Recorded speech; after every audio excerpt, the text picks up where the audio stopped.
तो यशवा है मशीआत में, यीशु मसीह में मेरा आप सबको शालोम। मेरा रोई यहोवा आपको बहुत सारी आशीषें और बरकतें दे मेरे प्रियो। आज हम एक बार फिर से यीशु मसीह की पवित्र उपस्थिति के में हैं, यहोवा एलोहीम के पवित्र वचनों को सीखने के लिए, समझने के लिए। और मैं विश्वास करता हूँ कि आज का वचन हमारे लिए बड़ी आशीष का कारण बनेगा मेरे प्रियो। तो जैसे कि पिछले भागों में हम हनोक के जीवन के बारे में गौर कर रहे थे और हमने सीखा था, हमने देखा था कि कैसे हनोक एलोहीम के साथ साथ चलता था। और हनोक वो व्यक्ति था जिसने यहोवा को प्रसन्न कर दिया, और उसकी एक अच्छी गवाही हम देखते हैं मेरे प्रियो कि वो 300 साल तक यहोवा के साथ साथ चलता रहा। और 300 साल साथ साथ चलने के बाद बाइबल बयान करती है उसने मौत को नहीं देखा, पर वो जीवंत उठा लिया गया। क्यों?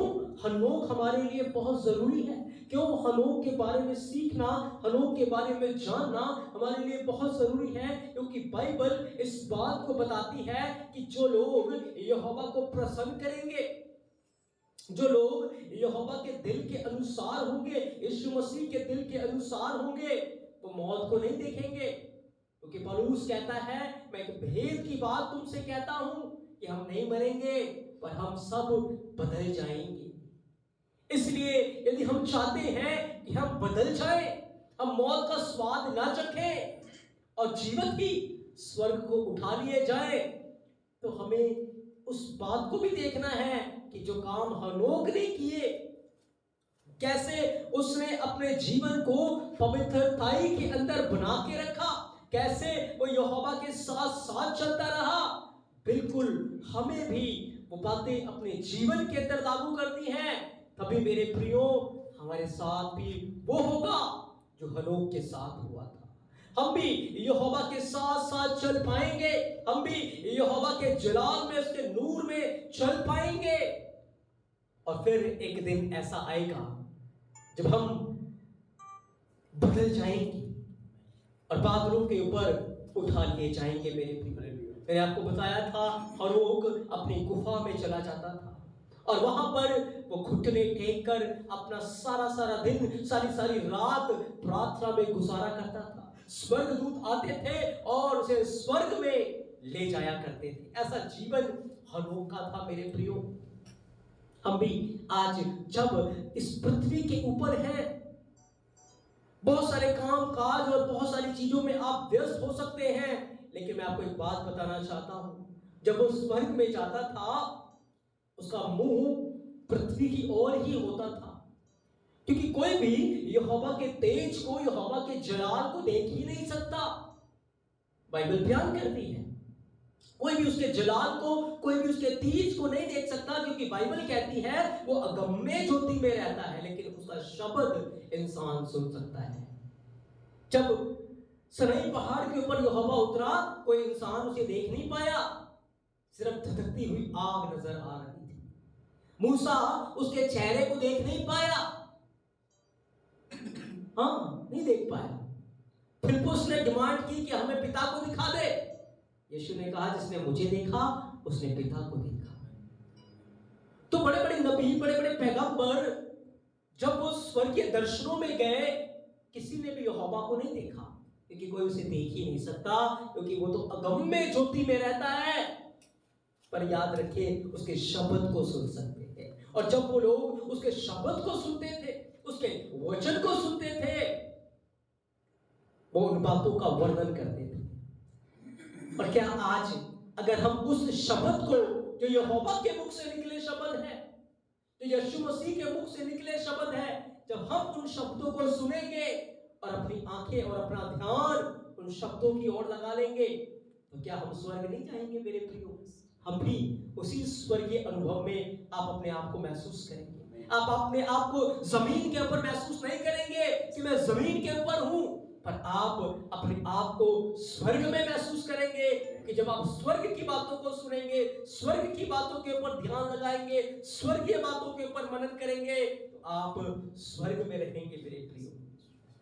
तो आज मैं एक और दर्शन को आपके सामने रखना चाहता हूं, जो हनोक ने अपने दिनों में देखा था मेरे प्रियो। और ये दर्शन क्यों हमारे लिए बहुत जरूरी है, क्योंकि ये दर्शन आज हमें बिल्कुल स्पष्ट कर देगा, क्लियर कर देगा कि हम अंतिम पीढ़ी हैं, हम अंत के समय में अपना जीवन व्यतीत कर रहे हैं। और ये दर्शन बहुत बड़ा है। आज के भाग में हम इसे पूरा नहीं कर पाएंगे, पर अगले भाग में हम इसे पूरा करेंगे और आधा ही आज हम इस दर्शन को देख पाएंगे। और ये दर्शन दिखाएगा कि कैसे यहोवा ने सब कुछ आदि में ही डिसाइड कर दिया गया था, सब कुछ आदि के अंदर ही नियुक्त था। और जब समय पूरा हुआ वो बातें अपने अस्तित्व में आना शुरू हो गई थी मेरे प्रियो। हनोक ने उसी समय आज के समय के बारे में सब कुछ देख लिया था मेरे प्रियो। तो हनोक ने ये दर्शन देखा और अपने इतिहास की किताबों में उसने दर्शन की बातों को रिकॉर्ड किया।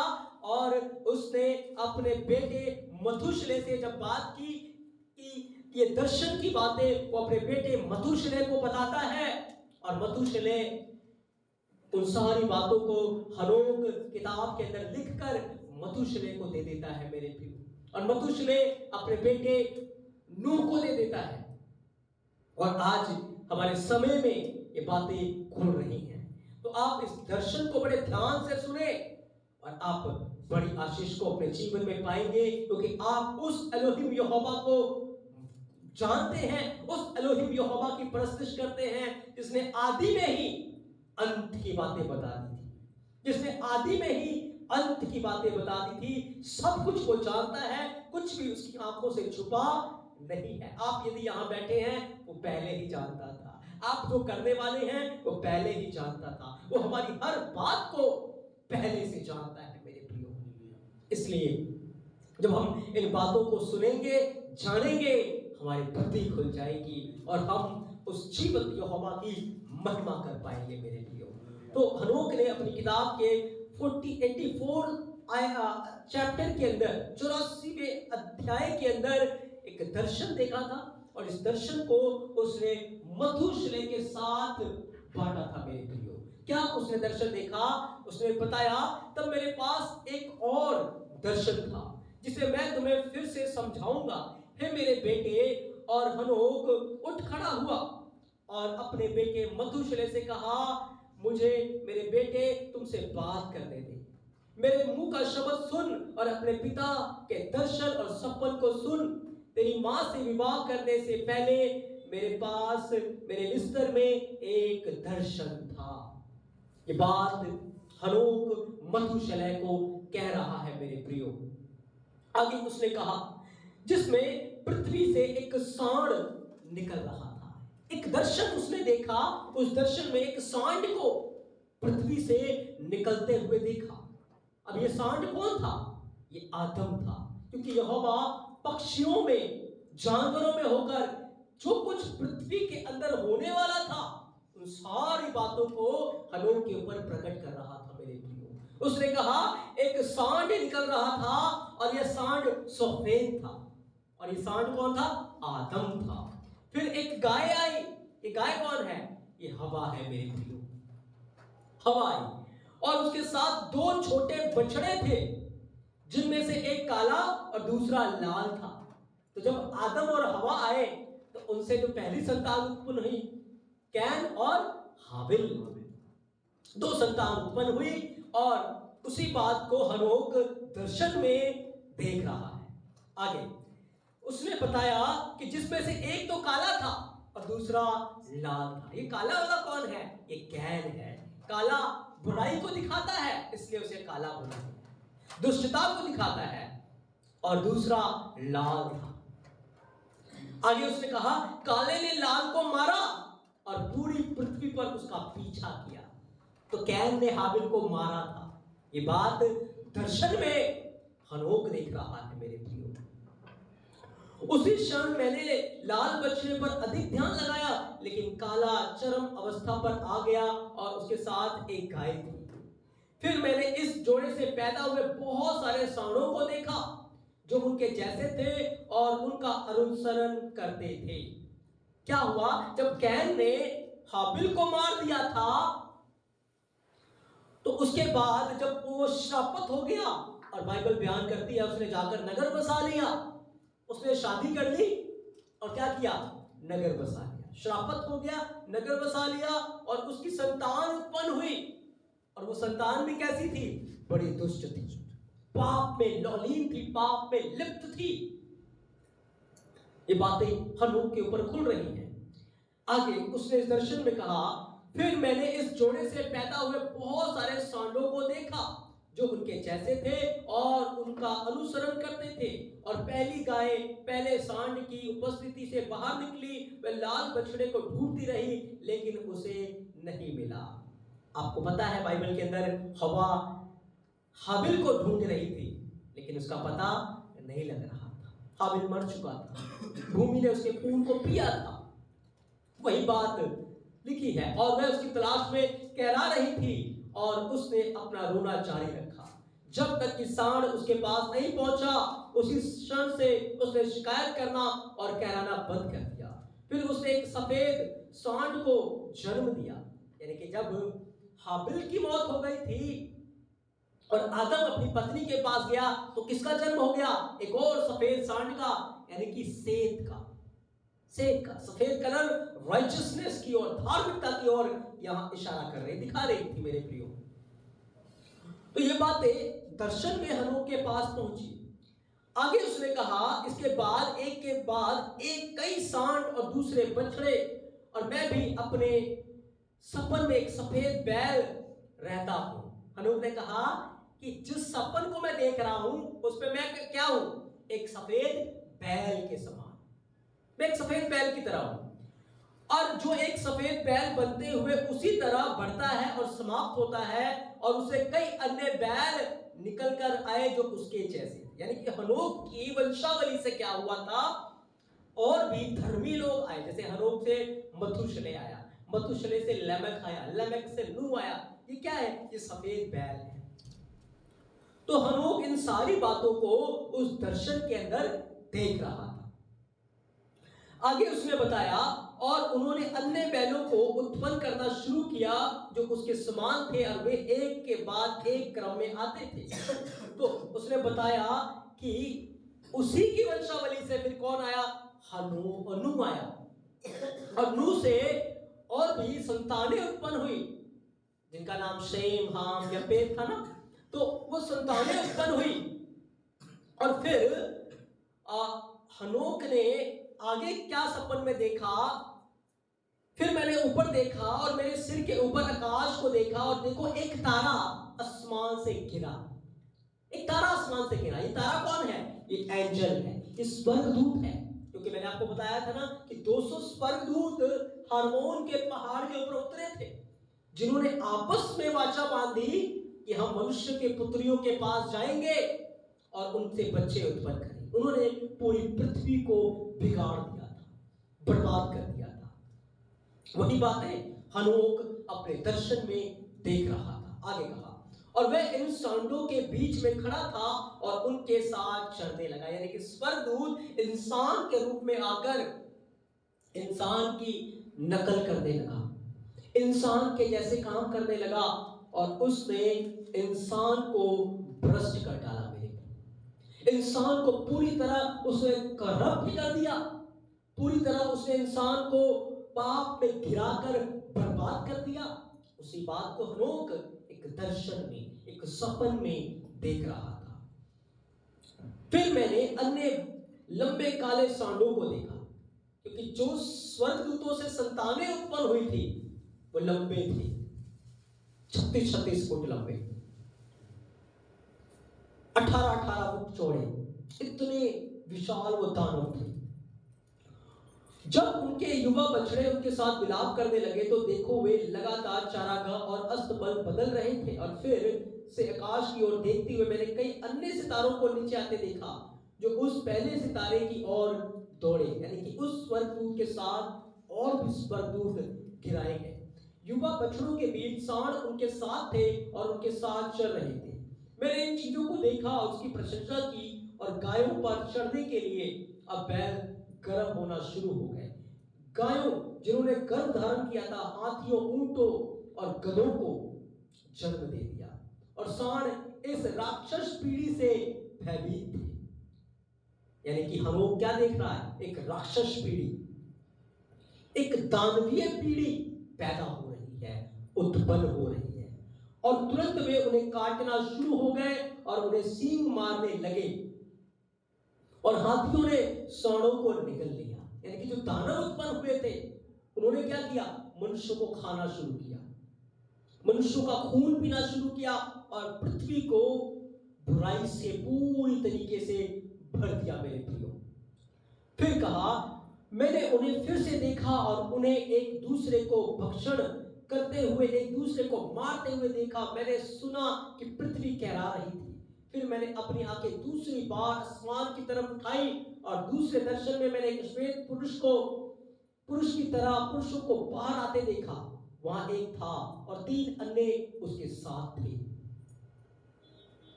ये तीनों आदमी जो अंत में निकले, मुझे हाथ से पकड़ लिया और पृथ्वी और उसके निवासियों से ऊपर उठाकर मुझे एक ऊंचे स्थान पर पहुंचा दिया और वहां से उन्होंने मुझे नीची पहाड़ियों से घिरी एक ऊंची मीनार दिखाई और उन्होंने मुझसे कहा, यहीं रुको जब तक कि तू ये देख न ले कि इन हाथियों के द्वारा उन ऊंटों और उन गधों और उन सितारों और उन सभी गायों का क्या होना है। क्योंकि जब पृथ्वी पूरी तरीके से करप्ट हो गई, पाप में गिर गई, यहोवा ने स्वर्गदूतों को, मिकाईल को भेजा, रफाएल को भेजा कि उन गिराए हुए स्वर्गदूतों को बांधकर अंधकार में डाल दे, उन दानवों को वो नाश कर दे, घात कर दे। और फिर लिखा है कि फिर मैंने देखा कि उन 4 सफेद लोगों का जो पहले बाहर गए थे और उसने आकाश से गिरे हुए तारों को जब्त कर लिया, यानी कि उन स्वर्गदूतों को बांध दिया और उनके पैरों हाथों को बांध दिया और उसे एक घाटी, संकीर्ण, गहरी, भयानक और एक अंधेरी घाटी में फेंक दिया गया। ये सारी बातें क्या हो रही है? दर्शन में देख रहा है। तब चारों में से एक ने एक तलवार खींची और उसे हाथियों, ऊंटों और गधों को दे दिया, जिन्होंने एक दूसरे पर वार करना शुरू कर दिया और सारी पृथ्वी थर्रा गई।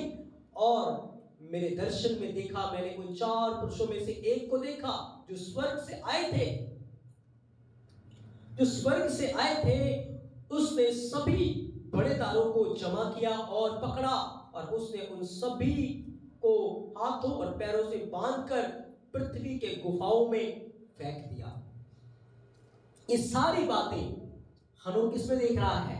एक दर्शन में, एक सपन में देख रहा है कि किस प्रकार से पृथ्वी के ऊपर जो बुराई बढ़ रही है और कैसे कैसे यहोवा उनको सजा देगा, उसको दंड देगा। आगे फिर 4 पुरुषों में से एक दूसरे सांड के पास पहुंचा और उन्हें ऐसे रहस्य सिखाए कि वे कांप गए। एक पुरुष जन्मा जिसने एक महान जहाज बनाया। वह इसी जहाज में रहता था और उसके साथ 3 सांड थे और उसके ऊपर एक कंबल ढका गया। अब ये बातें वो फ्यूचर की देख रहा है। उसने आदि से लेकर अंत की बात को दर्शन में देख लिया। मेरे प्रियो, मैं क्यों इन बातों को आपके सामने रख रहा हूं? क्योंकि हनोक ने आदि से लेकर अंत को, यानी कि हमारे समय की चीजों को भी एक दर्शन में, एक सपन में देख लिया। और ये सपन दिखाने वाला, ये दर्शन दिखाने वाला कौन था? हमारा एलोहिम यहोवा, मनुष्य का पुत्र यशवा मशीयाक, जो सारे रहस्यों को, भेदों को जानता है। यानी कि वो एलोहिम है जिसने आकाश और पृथ्वी को बनाया और वो हमारा आदि भी जानता है, वो हमारा अंत भी जानता है। तो जिसने हनोक के ऊपर ये बातें प्रकट की, क्या उसे ये बातें पता नहीं थी? पता थी मेरे प्रियो। हमारी हर चीज उसको पता है। कुछ भी हमारी जो बातें हैं उसकी आंखों से छुपा हुआ नहीं है। अब इसके बाद जो बातें होंगी वो आगे की बातें हैं। फिर 4 पुरुषों में से एक दूसरे सांडों के पास पहुंचा और उन्होंने ऐसे रहस्य सिखाए, वे कांप गए। और एक पुरुष नूह जन्मा, उसने एक महान जहाज बनाया। वह इसी जहाज में रहता था, उसके साथ 3 सांड और उसके ऊपर एक कंबल ढका गया था। मैंने अपनी आंखों को फिर से स्वर्ग में उठाया और एक महान तिजोरी को देखा और ऊपर 7 झरने थे थे, जो एक गांव में मूसलाधार बारिश उड़ेल रहे थे। और फिर मैंने फिर से देखा, अब पृथ्वी के फव्वारे पृथ्वी पर इस गांव में फैल रहे थे। यानी कि हनोक क्या देख रहा है? पृथ्वी के ऊपर जल प्रलय आएगी, एक व्यक्ति वहां जहाज को बनाएगा, उसके अंदर वो अपने 3 बेटों के साथ रहेगा। ये बातें हो चुकी है, होने वाली है, होने वाली है। भविष्य की बातों को वो देख रहा था।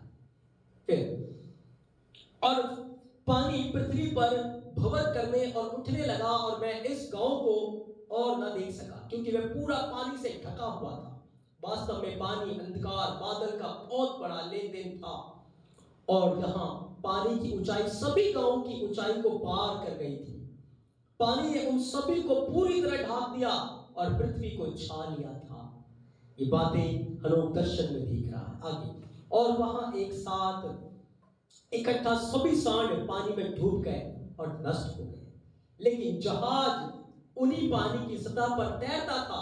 हालांकि सभी सांड, हाथी, ऊंट, गधे, भेड़, बकरियां इस बार शक्ति से परिपूर्ण बाढ़ के चपेट में गायब हो गए, और मैं अब उन्हें सरातल में नहीं देख सकता था। मैं जमीन पर उन्हें नहीं देख सकता था, जहां से वे अब वापस नहीं आ सकते थे, क्योंकि सब के सब क्या हो गए? तबाह हो गए। और इन बातों को हनोक ने सपन के अंदर, दर्शन में पहले से ही देख लिया था मेरे प्रियो। फिर मैंने देखा, और देखो, झरनों ने ऊपर से गिरना और फव्वारों ने पृथ्वी पर प्रवाह करना बंद कर दिया था, और अधोलोक खुला था, और पानी उसमें चला गया, और पृथ्वी दिखाई दी, और जहाज पृथ्वी पर रुक गया। अंधेरा छट गया, प्रकाश दिखाई दिया। और हनोक को यह भी दिखा दिया गया कि कैसे पानी पृथ्वी पे से कम हो जाएगा, जहाज रुक जाएगा और वो बाहर आ जाएंगे। फिर सफेद बैल जिसे मनुष्य बनाया गया था जहाज से बाहर आया, और उसके साथ 3 सांड थे, और उसी बैल की तरह तीनों सांडों में से एक सफेद था, दूसरा अन्य लाल रक्त की तरह था, और तीसरा काला था। आपको पता है ये सफेद कौन है? शेम। कौन है? शेम, क्योंकि उसके काम राइचसनेस थे, धर्मी था, वो धार्मिकता के काम थे।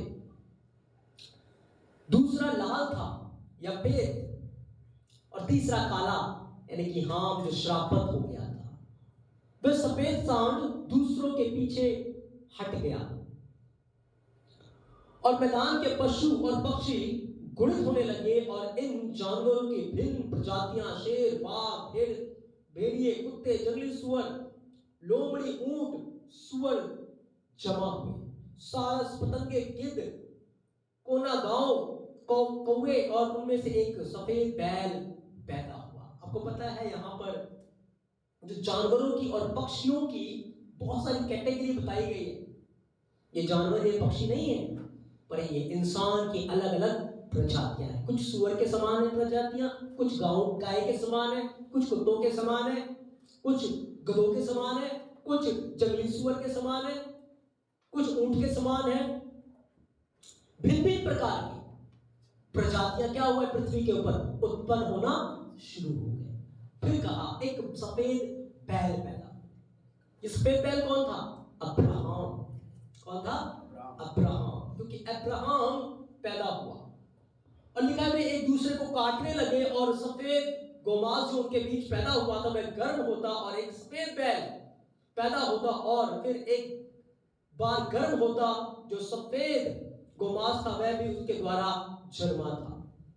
यानी कि पृथ्वी के ऊपर जो जातियां थी वो एक दूसरे को मारने लगी, काटने लगी। ये बातें हुई, हमने पढ़ा बाइबल में हुई थी, पर हनोक के समय में तो नहीं हुई थी, पर हनोक दर्शन में देख रहा था। आगे, और उसने बताया कि अब्राहम पैदा हुआ, इसहाक पैदा हुआ, और उसके द्वारा जन्मा उसने बदले में एक काले जंगली सुअर और एक सफेद भेड़ को पैदा किया। आइजक ने एक काले जंगली सुअर और एक सफेद भेड़ को पैदा किया। अब जो एक काला जंगली सुअर था, ये कौन था? एसाव था, क्योंकि वो जंगली स्थानों में रहता था, उसके काम सुअर के समान थे। क्योंकि यीशु मसीह ने कहा कि अनमोल मोती सुअरों के आगे मत डालो। ऐसा ना हो कि वो पल कर तुम्हारे मोती को रौंद डाले और तुम्हें फाड़ खाए। तो ये जो सुअर है वो इंसानों को दिखाता है, जो इंसान गंदगी में रहते हैं, जो इंसान बुराई में रहते हैं। और याकूब जो था वो सफेद भेड़ की तरह था, क्योंकि वो एलोहिम की आज्ञाओं को, उसके हुक्मों को मानता था पूरी तरीके से, उसके अनुसार वो चलता। ये सब बातें हनोक किसमें देख रहा है? सपन में देख रहा है, दर्शन में देख रहा है। आगे उसने कहा, जंगली सुअर ने कई जंगली सुअरों को पैदा किया और भेड़ ने 12 अन्य भेड़ों को जन्म दे दिया। एसाव ने क्या किया था? जब उसने शादी की, बहुत सारी जातियां पैदा हो गई उसके द्वारा, लेकिन जो भेड़ थी यानी कि याकूब के कितने बेटे हुए? 12। कितने बेटे? 12 बेटे हुए। और वही बात हनोक देख रहा है कि भेड़ ने 12 अन्य भेड़ों को जन्म दिया। भेड़ को जन्म दे रही है, सुअर को जन्म दे रहा है ना। तो ये बातें हनोक देख रहा है, किसमें? सपन में, दर्शन में देख रहा है। आगे उसने कहा, जब ये 12 भेड़ें सियानी थी तो उन्होंने उनमें से एक को गधों के बीच बेच दिया। ये बात भी को कहां देख रहा है लोग? दर्शन में। क्या देख रहा है कि 12 भेड़ों ने एक भेड़ को किनके बीच बेचा? गधों के बीच बेचा। इसको बेच दिया था यूसुफ को। वो यूसुफ को बिकता हुआ भी दर्शन में देख रहा है। गधों ने भेड़ियों को भेड़ बेच दी, यानी कि वो जो गधे थे ना, इस्माइली लोग जो थे, उन्होंने मिस्र में जाकर भेड़ियों को वो भेड़ बेच दी। ये बात भी देख रहा है हनोक। कितना अद्भुत बात है ना कि अंत की बातें यहोवा ने हनोक को स्टार्टिंग में ही, शुरुआत में ही उसके ऊपर प्रकट कर दी। और वह उनके बीच बढ़ रही थी, यानी कि यूसुफ उनके बीच में बढ़ रहा। इसलिए अदोनी ने अन्य भेड़ों को पहले के साथ रहने के लिए उनके साथ भेड़ियों के बीच में चरने को बुलाया। यानी कि वो इस बात को देख रहा था कि जब याकूब अपने बेटों के समेत 70 प्राणी मिस्र में चले गए थे कि वहां पर बड़े फूले। ये बात भी हनोक कहां देख रहा है? दर्शन में। और वे गुणित होने लगे, यानी कि बढ़ने लगे, संख्या में बहुत ज्यादा हो गया। और उनके लिए चारागाह बहुतायत में थी, यानी कि वो गिनती में बहुत फ्रूटफुल होने लगे। वो भी देख रहा है इस्राएलियों को बढ़ते हुए, फूलते हुए। सारी बातों को हनोक दर्शन में देख रहा था। कितना अद्भुत हमारा एलोहिम है, जिसने हनोक को कहा हजारों साल आगे की बातें पहले दर्शन में दिखा दी।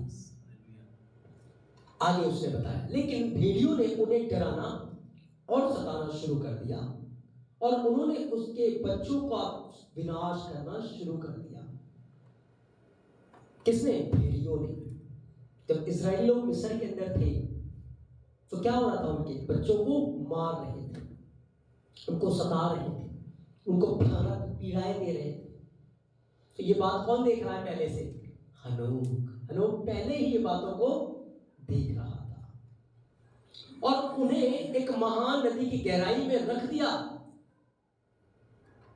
तब भेड़ें अपने बच्चों के नुकसान के कारण विलाप करने लगी और अपने अद्रोही की ओर मुड़ी और उनमें से हालांकि भागने में कामयाब रहा और वापस बच्चों के बीच चला गया।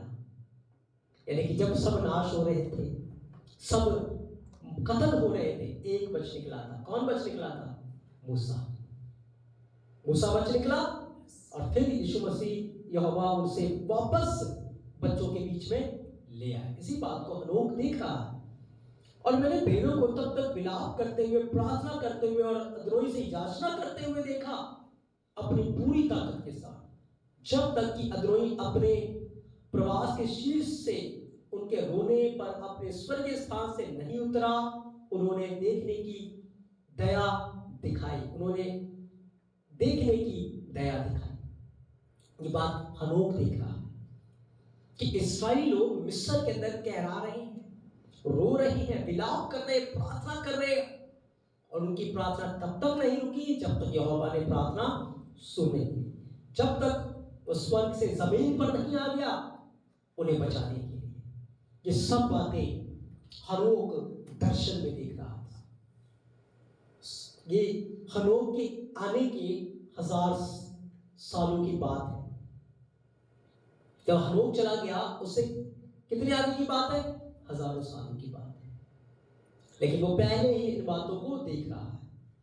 आगे उसने कहा, और उसने भेड़ों को बुलाया जो भेड़ियों के दांत से बच गए थे, और उन्हें जाकर उन जानलेवा भेड़ियों का पता लगाने और उन्हें चेतावनी देने को कहा कि भेड़ों को किसी तरह से अपमानित ना करें। तब अदोनी के वचन की प्रबलता से भेड़ियों का पता लगाने को चली गई, और अन्य भेड़ पहले के समान आ गई और उसके साथ चल दिए। और दोनों ने भेड़िए के घर में प्रवेश करके उन्हें फिर भेड़ों को सताने से मना किया। और फिर मैंने भेड़ियों को भेड़ बकरियों के झुंड पर और अधिक अत्याचार करते देखा, और भेड़ें फिर से अद्रोही को पुकार उठी और अद्रोही उनके बीच में उतरा। क्या हुआ था? जब मूसा मिस्र में आया और फैरो के पास गया, मूसा और हारून, तो फैरो ने क्या किया? इस्राएलियों की परिश्रम को, सेवा को और ज्यादा बढ़ा दिया, उनकी पीड़ा को, उनकी कराहट को बढ़ा दिया। और इसी बात को तो हनोक दर्शन में देख रहा था। इसी बात को हनोक दर्शन में देख रहा था। आगे उसने क्या देखा? और उसने उन भेड़ियों का विनाश करना शुरू कर दिया। यानी कि क्या कहा? अब अद्रोही उतरा और उतर कर क्या करना शुरू किया? भेड़ियों का विनाश। जब मिस्र के ऊपर 10 विपत्तियां आई, कौन तबाह हुए? भेड़िए, मिस्र के भेड़िए। मिस्री लोग जो भेड़ों को सता रहे थे, इजराइलियों को सता रहे थे, उनके ऊपर विपत्ति आना शुरू हो गई। लेकिन भेड़ चुप रहे और तब चिल्ला नहीं रहे थे, क्योंकि जब मिस्री चिल्ला रहे थे तो भेड़ आनंद मना रही थी। जब भेड़ चिल्ला रही थी तो भेड़िए आनंद मना रहे थे। यही बात तो हनोक दर्शन में देख रहा है। और अब मैंने देखा कि भेड़ियों की भूमि से निकल गए और इन भेड़ों की आंखें अंधी थी, और वे, अब हनोक क्या देख रहा है कि जो भेड़ है मिस्र से बाहर निकल रहे, बाहर निकलते हुए देख रहा है। कहता है, अब मैंने देखा कि वे भेड़ियों की भूमि से निकल गए थे, इन भेड़ियों की आंखें अंधी थी और वे बाहर निकले और पूरी ताकत से भेड़ों का पीछा किया। ये बात कौन देख रहा है? हनोक देख रहा है कि कैसे जब इजरायली मिस्र से बाहर निकल रहे थे तो मिस्री फिर से उसका पीछा करने के लिए, फैरो पीछा करने लगा ना, पीछा करने के लिए वो निकले, क्योंकि भेड़िए क्या हो गए थे? अंधे हो गए थे। आगे लिखा, और अपनी पूरी ताकत से भेड़ों का पीछा किया, लेकिन भेड़ों का अदरोही उनके साथ चला और उनका लीडर किया, उनका नेतृत्व किया, और सभी भेड़ें उसके पीछे पीछे चलने लगी। उसका चेहरा भयानक था, उसकी उपस्थिति चमकीली और सुंदर थी। हालांकि भेड़ियों ने तब तक भेड़ों का पीछा करना शुरू कर दिया था जब तक वे उन तक महान समुद्र के किनारे तक नहीं पहुंच गए। अब हनोक क्या देख रहा है? लाल समुद्र को। वो देख रहा है स्पष्ट रूप से कि इजरायली लोग लाल समुद्र के पास है। वो देख रहा है पीछे फैरो की सेना आ रही है। वो देख रहा है बीच में आग का पिलर है। जरा सोच के देखिए कितना अद्भुत हमारा एलोहिम है, जिसने अंत की बातें आदि में ही किसको बता दी? हनोक को बता दी। आगे उसने बयान किया, उसका चेहरा भयानक था, उसकी उपस्थिति चमकीली और सुंदर थी। हालांकि भेड़ियों ने तब तक भेड़ों का पीछा करना शुरू कर दिया था जब तक कि वे उन तक महान समुद्र के किनारे तक नहीं पहुंच गए। आगे उसने कहा, फिर समुद्र विभाजित हो गया। क्या हो गया? विभाजित हो गया। हाँ, हनोक देख रहा है कि मूसा ने जब लाल समुद्र के ऊपर लाठी मारी, लाल समुद्र के ऊपर लाठी बढ़ाई, लाल समुद्र 2 भाग हो गया। उसने देखा लाल समुद्र को 2 भाग होते हुए, और कहा पानी दोनों तरफ दीवार की तरह खड़ा हो गया था। सच में जब लाल समुंदर दो भाग हुआ था तो वो दीवार की तरह, बर्फ की तरह जम चुका था, वो जम चुका था और दीवार की तरह काम कर रहा था उस समय। यानी कि अगर लाल समुंदर जो दो भाग में बढ़ चुका था, अगर इस्राएलियों का हाथ भी लग रहा था ना तो पानी के अंदर नहीं जा रहा था, दीवार की तरह लग रहा था। और इसी बात को कौन देख रहा है? हनोक देख रहा है। कितने समय पहले और कितनी अद्भुत बातों के द्वारा, कितने अद्भुत रूप से मेरा यीशु मसीह, मेरा एलोहिम यहोवा उसके ऊपर इन बातों को प्रकट कर रहा है कि उसने लाल समंदर को दो भाग होता हुआ देख लिया मेरे प्रिय। उसने इस्राएलियों को मिस्र में जाते हुए देखा, मिस्र से निकलते हुए देख लिया। कितनी अद्भुत बात। उसके बाद आगे उसने बयान किया, और भेड़ों का स्वामी जो उनका नेतृत्व करता था उनके भेड़ियों के बीच खड़ा रहा। हालांकि भेड़ियों ने भेड़ों को नहीं देखा, लेकिन वे उन्हें बीच समुद्र में ले गए। फिर पानी उनके पीछे बंद हो गया, लेकिन जैसे उन्होंने अद्रोही को देखा वे उसके सामने से भागने के लिए मुड़ गए। क्योंकि जब भेड़ें निकल गई थी, इस्राएली निकल गए थे, तो फैरो की सेना समुद्र में थी। लेकिन जैसे ही उन्होंने यहोवा के जलाल को देखा, उल्टे पांव फिर से भागने लगे। लेकिन अब क्या हुआ? उसने कहा लेकिन फिर पानी प्राकृतिक नियमों के अनुसार एक साथ मिल गया था। यानी कि जो समंदर दो भाग हो गया था, फिर से समंदर में तब्दील हो गया। और उन्होंने भेड़ियों को निगल लिया, यानी कि मिस्र की सारी सेना फौज को पानी ने निगल लिया। मैंने उन सभी को देखा जिन्होंने भेड़ों का पीछा किया था, वे लहरों में डूब मरे थे। किसने देखी ये बातों को? हनोक ने देख लिया। अंत की बातों को आदि में वो देख रहा था। लेकिन भेड़ समुद्र को पार चले गए और उस जंगल में आगे बढ़े जिसमें कोई पेड़ ना था, ना तो पानी, ना ही हरियाली। और वे आंखें खोलकर देखने लगे। अब वो इस्राएलियों को जंगल के अंदर देख रहा है। जंगल के अंदर देख रहा है इस्राएलियों को, जहां कोई हरियाली नहीं, कोई पेड़ नहीं, कोई पौधे नहीं। आगे उसने बयान किया, और मैंने उन भेड़ों के अद्रोही को उनके साथ रहने और उन्हें आवश्यक जल प्रदान करने के लिए देखा। उसने देखा कैसे यहोवा चट्टान से उन्हें पानी पिला रहा है, कैसे यहोवा आकाश से मन्ना बरसा रहा है। हनोक देख रहा है और यहोवा को धन्यवाद कह रहा है, उसको ब्लेस कर रहा है। कितना अद्भुत नजारा वो देख रहा है। भेड़ जो दूसरों को चला रहा था, वह भेड़ एक ऊंची चट्टान के ऊपर चढ़ गया और भेड़ों के स्वामी ने उसे अन्यों के पास भेज दिया। ये एक जो भेड़ की बात हो रही है, मूसा की बात हो रही है। और मैंने इन भेड़ों के स्वामी को उनके बीच में देखा और उसका चेहरा गंभीर और भयानक था, और ज्यों ही उन्होंने उसे देखा वे भेड़ें चकित थी। आपको पता ही कौन सी बात हो रही है? हाँ, जब इजरायली सनईम के पर्वत के ऊपर थे तो भेड़ों का स्वामी कौन है? यहोवा ने।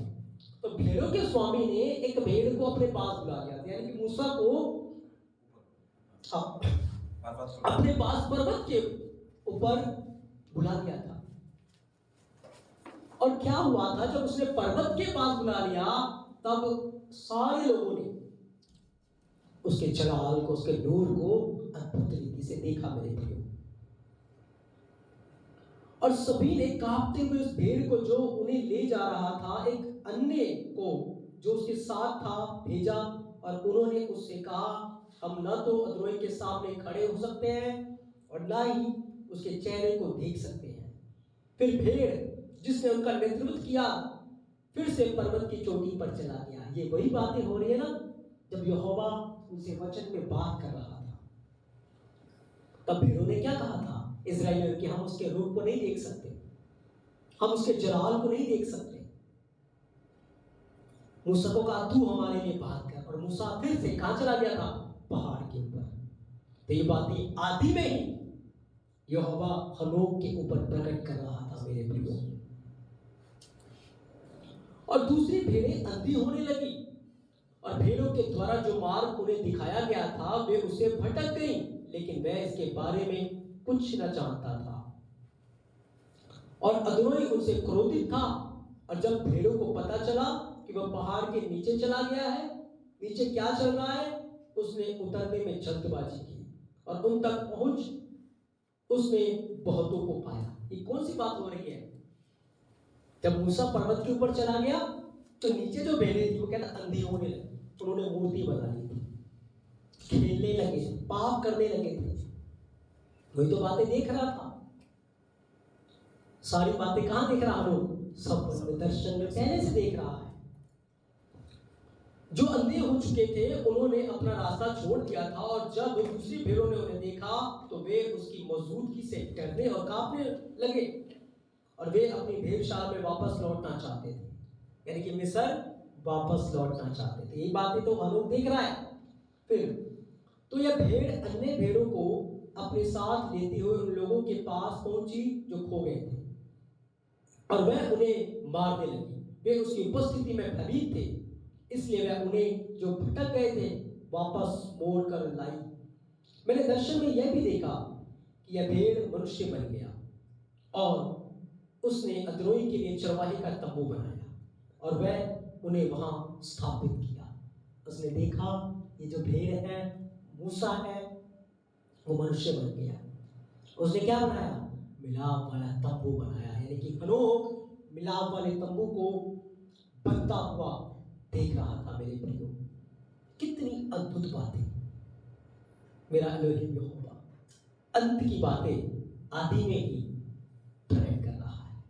आपको पता है आज लोग इन बातों को तुच्छ जानते हैं।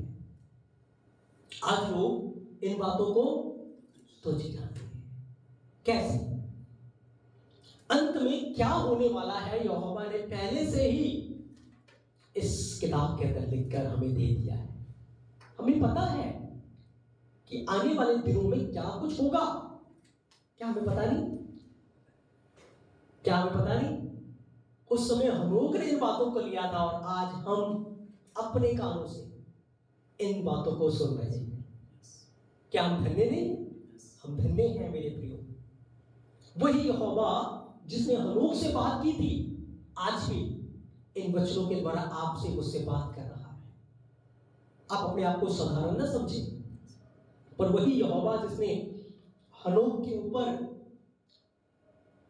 आदि में ही अंत की बातों को प्रकट किया था, मेरे और आपके ऊपर भी अंत की बातों को प्रकट कर रहा है, ताकि हम जागृत रहें, हम सीरियस रहें, और हनोक की तरह प्रार्थना में अपना जीवन लौलीन करके रखें। हनोक की तरह उसके साथ साथ चले, उसे प्रसन्न करें, क्योंकि वो दिन बहुत निकट है जब हम बदल जाएंगे, बादलों के ऊपर उठा लिए जाएंगे, क्योंकि एक तुड़ी फूकी जाने वाली है मेरे प्रियो। आगे उसने कहा, मैंने अभी भी एक भेड़ को देखा जो उसके आगे गिरा था, जो दूसरों का संचालक था। मैंने अंत में बड़ी संख्या में अन्य भेड़ों को नाश होते हुए देखा। उनके छोटे बच्चे उनकी जगह पर बड़े एक नए चारागाह में प्रवेश किए और एक नदी के किनारे पर आए, और जो भेड़ें उसकी अगुवाई करती थी वह मनुष्य बन गई थी और उनसे विदा हो गई और मर गई। ये कौन सी बात बता रहा है? कि जब इस्राएलियों ने जंगल में पाप किया था, कुड़कुड़ाए थे, और यहोवा ने कहा था कि तुम उस करार को नहीं देख पाओगे, पर तुम्हारे बच्चे जिसको तुम कहते कि लूट में चले जाएंगे वो देखेंगे। और मूसा भी उस समय मर गया था। वही बात तो ये कह रहा है हनोक, वही बात तो हनोक ने देखी थी। क्यों? वही बातें हनोक के ऊपर पहले से ही प्रकट कर दी गई थी, क्योंकि यहोवा के वचन में लिखा, यहोवा बिना अपनी इच्छा अपने दासों के ऊपर प्रकट किए हुए भी कुछ भी नहीं करता। तो उसने इन सारी बातों को पहले ही अपने दास हनोक को बता दिया था मेरे प्रियो। आगे कहा, और सभी भेड़ों ने उसकी तलाश की और उसे विलाप में सुर में पुकारा, और मैंने यह भी देखा कि वे रोना बंद कर देते हैं, और उन्होंने पानी का एक नदी पार किया, यानी कि यरदन नदी। जब मूसा मर गया था, यहोशू खड़ा हुआ, एक नई पीढ़ी थी, कनान में जाना था, क्या किया? एक नदी को पार किया। वो नदी भी दो भाग हो गई थी। और उसी बात को हनोक देख रहा है, यरदन नदी दो भाग होते हुए। अन्य भेड़ें थी, उन्होंने मरने वालों की जगह ले ली थी और जो उनसे पहले उठा ली गई थी। अंत में मैंने उन्हें आशीर्वाद और आनंद के देश में इस सौभाग्यशाली जगह में प्रवेश करते देखा। वे वहां बैठ गए, उनके चरवाहों को इस धन्य भूमि पर ऊंचा किया गया।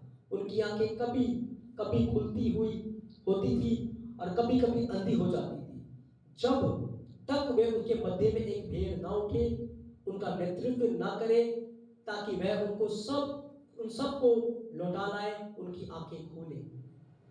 अब ये बात हनोक क्या देख रहा है कि जब इस्राएली लोग कनान में पहुंच गए तो जो लोग उनका नेतृत्व कर रहे थे, उन्हें लीड कर रहे थे, यहोशू कालेब, उनके स्थान को ऊंचा कर दिया गया। ये देख रहे हैं, भेड़ें आनंद मना रही हैं, खुशी मना रही हैं, लेकिन कह रहे जब उनका नेता हट जाता था ना, तो फिर से वो अंधी हो जाती थी और मूर्ति पूजा करना शुरू कर देती थी। और जैसे कोई आ जाता था उन्हें जगाने वाला, उन्हें समझाने वाला, उनकी आंखें खोलने वाला, फिर से यहोवा के मार्ग पे चलना शुरू कर देते थे। इस बात को भी हनोक दर्शन में देख रहा। आगे उसने कहा, लेकिन कुत्तों, लोमड़ियों, जंगली सूअर ने उन्हें तब तक भक्षण करना शुरू कर दिया जब तक कि दूसरा भेड़, उन्हें लाने वाला भेड़ झुंड की बर्बादी न बन गया। इस भेड़ ने कुत्तों, लोमड़ियों, जंगली सूअरों को अपने सींग से मारना और उनका विनाश करना शुरू किया। लेकिन पहली भेड़ ने अपनी आंखें खोली और देखा कि भेड़ की महिमा धूमिल हुई और समाप्त हो गई थी।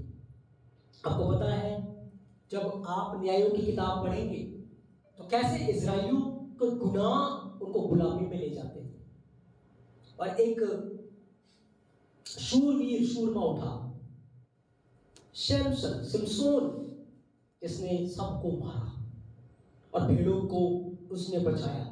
लेकिन एक दिन क्या हुआ था, वो पाप में गिर गया और खुद अंधा हो गया था। उसी बात को लोग दर्शन में देख रहा था, सपन में देख रहा था मेरे प्रियो, क्योंकि वह भी भेड़ों पर प्रहार करने लगा, उन्हें सताने लगा और अपनी सारी गरिमा को भूल गया। तो अदोनी ने इस पहली भेड़ को दूसरी भेड़ों के पास भेजा ताकि वह उन्हें उस भेड़ के झुंड के अगुए भेड़ के स्थान पर पाल सके, और जिसकी महिमा कलंकित हो गई थी। ये सब बातें हम लोग पहले से होता हुआ देख रहा था। वह वहां गई और उससे बात की और उसे भेड़ के रूप में स्थापित किया। कुत्ते भेड़ों को अपमानित करते रहे और पहले भेड़ ने दूसरे को सताया। फिर वह उठी और पहले भेड़ के सामने से भाग गई और कुत्तों ने इस पहले भेड़ से दुर्व्यवहार किया। ये सब बातें जो न्यायों की किताब के अंदर हो रही थी, हनोक अपने दर्शन में देख रहा था मेरे प्रियो। लेकिन दूसरा उठा, उसने युवा भेड़ों का नेतृत्व किया और उसने कई अन्य भेड़ों को जन्म दिया, लेकिन आखिरकार वह शिकार हो गया और उसका उत्तराधिकारी एक युवा भेड़ था जो झुंड का प्रमुख अगुआ बन गया और उसके अधीन भेड़ें बढ़ी और गिनती में बढ़ने लग गई मेरे प्रियो। तो हनोक अपने इस दर्शन के अंदर अंत की बातें आदि में ही देख रहा था। उसने देख लिया अब्राहम के जन्म को, उसने देख लिया इस्राएलियों का मिस्र में जाना, उसने देख लिया इस्राएलियों का मिस्र से बाहर निकलना, उसने देखा उस जलाल को जब यहोवा सनई पर्वत के ऊपर उतरा, उसने देखा उसके लोग कैसे गुनाह में गिर गए थे, उसने देखा इस्राएली लोग कैसे कनान की भूमि में पहुंचे, उसने देखा आगे चलकर कैसे उन्होंने यहोवा को छोड़ दिया। ये सारी बातें हनोक कहां देख रहा था? दर्शन। अंत की बातें यहोवा आदि में ही हनोक को बता रहा था मेरे प्रियो। और आगे अगले भाग के अंदर हम और भी बातों को देखेंगे, क्योंकि हनोक के ऊपर आज के समय तक की बातें जो अभी पूरी होने वाली है, अभी हुई नहीं है, पूरी होने वाली वो बातें भी हनोक को बता दी गई थी। तो हनोक का ये दर्शन, हनोक की ये भविष्यवाणी हमें अंत के दिनों का चिन्ह देंगी। कि कैसे हम अंत के दिनों में अपना जीवन व्यतीत कर रहे हैं मेरे प्रियो। इसलिए आज हमें हनोक के इस दर्शन से सीखना है कि हम उस एलोहिम यहोवा की प्रस्तुति करते हैं जो सब कुछ जानता है, जो अंत की बातों को आदि में ही बता देता है, प्रकट कर देता है। क्योंकि जब आप यशायाह 40 अध्याय 10 वचन को पढ़ेंगे तो वहां एलोहिम यहोवा कहता है, मैं यहोवा हूं जो अंत की बातें आदि में ही प्रकट कर देता हूं। इसलिए मेरे प्रियो, हमारे दिन उसकी आंखों से छिपे नहीं हैं।